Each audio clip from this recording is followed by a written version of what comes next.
चिंटू आणि जादूचा पाऊस.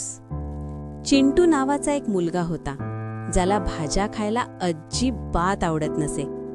त्याला फक्त चॉकलेट, बिस्किटं आणि आईस्क्रीम आवडायचं. एकदा उन्हाळ्याचे दिवस होते. खूप उकडत होतं. चिंटू खिडकीत बसून म्हणाला, काश या आकाशातून पाण्याऐवजी रंगारंगीत सरबत आणि खाऊचा पाऊस पडला तर किती मजा येईल. अचानक आकाशात एक जादूचा ढग आला. तो ढग निळा नसून गुलाबी रंगाचा होता.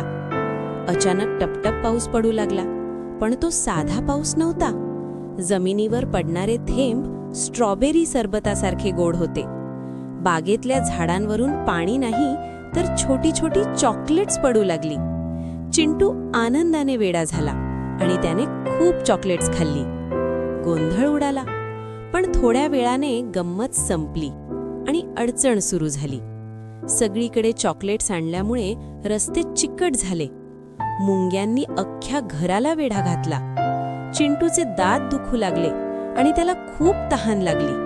त्याला साधं पाणी प्यायचं होतं, पण नळातूनही सरबतच येत होतं. चिंटू रडू लागला, मला हे नकोय, मला माझं साधं पाणी आणि आईने बनवलेली भाजी पोळीच हवीये.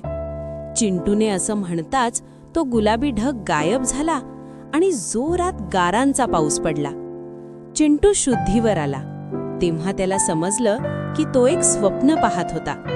पण त्या दिवसापासून चिंटूने हट्ट करणं सोडून दिलं आणि तो सगळं जेवण आनंदाने जेवू लागला.